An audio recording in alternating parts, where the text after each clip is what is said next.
What if you were paid to destroy a man's life, but instead, you ended up falling for his heart? That's what happened to Emma, a waitress struggling to survive, when she was offered $5,000 to ruin a rich man's blind date. But when she looked into his eyes, she realized he wasn't who they said he was. Stay until the end, because what the single dad CEO does after learning the truth will break your heart and heal it at the same time. Emma Carter had learned early in life that money could buy almost anything, except peace. Working double shifts at a diner, juggling bills, and caring for her sick younger brother, she barely had time to breathe. Every night, she told herself things would get better. But they never did. Then one rainy afternoon, a woman in a fur coat entered the diner, elegant, cold, and confident. She didn't order food.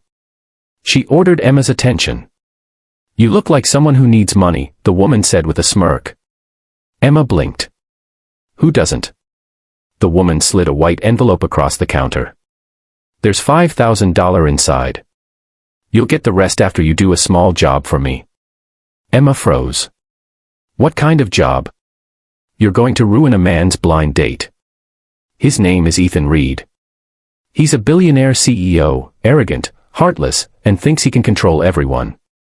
All you need to do is make sure the evening ends in disaster. Embarrass him, humiliate him, just make sure he never forgets your face, in the worst way." Emma's first instinct was to say no. But then she thought of her brother's medical bills, the rent that was already overdue, and the fear that haunted her every morning. "I'll do it," she whispered. 2 nights later, she walked into one of the most expensive restaurants in the city, borrowed dress, trembling hands, and guilt clawing at her heart. She spotted him instantly. Ethan Reed. He wasn't what she expected. No smug grin, no air of arrogance.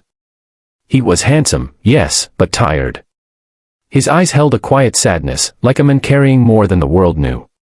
"Emma," he asked softly, standing to greet her. His voice wasn't commanding. It was gentle. For a moment, she forgot her plan. As the night went on, Ethan told her about his daughter, Lily, an 8-year-old who loved painting and pancakes. He spoke with love, not pride. "I don't get much time with her," he admitted. "My work takes most of me. But she's the reason I still have a heart." Emma found herself laughing, genuinely, for the first time in months. He wasn't a monster. He was human. But then she remembered the envelope. The deal. The rent. Her brother. When dessert came, she forced herself to act.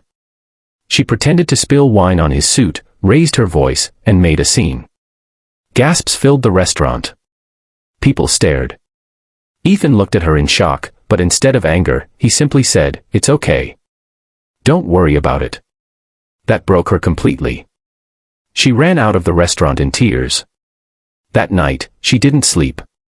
She couldn't spend the money. Every time she looked at it, she saw his eyes, calm, kind, forgiving. But what she didn't know was that Ethan had seen through her act. A week later, Emma was fired from the diner. The woman in the fur coat had made sure of it. Desperate, she went job hunting, only to find every door closed. Until one day, she saw a hiring poster, "Personal assistant wanted, Reed Enterprises." Her heart stopped. Him. Something in her told her to go. Maybe it was guilt, maybe it was fate. She applied under a false last name, and somehow, she got the job. When she walked into Ethan's office, he looked up, and froze. "You," he said quietly. Emma swallowed hard. "I needed the job," she whispered. He didn't fire her. Instead, he said, "Fine. Work starts tomorrow." Days turned into weeks. Ethan never brought up the blind date again. He treated her with kindness, trust, and respect. Slowly, she saw who he truly was, a man who built an empire not out of greed, but survival. A man raising his daughter alone after his wife's tragic passing. Lily adored Emma instantly. They painted together, baked cookies in the office kitchen, and turned every boring workday into something magical. One evening, as they walked out of the office, rain pouring down, Ethan offered Emma his coat. "You've been good for Lily," he said softly. "And for me." She looked at him, really looked. His eyes weren't tired anymore. They were alive. That night, she realized she was falling for him. But secrets don't stay buried forever. A month later, the woman in the fur coat appeared again, this time at Ethan's charity gala. She smiled wickedly as she approached him. "Do you know who your precious assistant really is?" Emma tried to stop her, but the woman spoke faster. "She was paid to ruin your date. Your date with me. She took my money to embarrass you." Gasps filled the room. Cameras flashed. Ethan stood frozen, pain flickering in his eyes. Emma's voice broke. "It's true. But I didn't do it for greed. I did it because I had no choice. My brother was dying, and I needed help. I hated myself for it every second after meeting you." Tears streamed down her face as she added, "But I never lied about my feelings." The room was silent. The woman smirked and left, thinking she had destroyed them both. But then Ethan walked toward Emma, his expression unreadable. "You should have told me," he said quietly. "But I understand why you didn't." He turned to the audience. "Because sometimes, desperation makes good people do bad things." Then, he looked back at her. "You made me believe in people again. You reminded me what love feels like. If I walk away now, I'd be the fool." Emma gasped as he took her hand. "You're forgiven," he whispered. Months later, Emma became more than his assistant, she became family. Lily called her mom.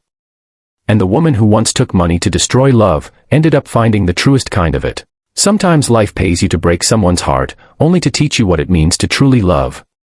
Because the richest man in the room isn't the one with the money, it's the one who chooses forgiveness over pride. And the girl who thought she was paid to ruin his life, ended up saving it.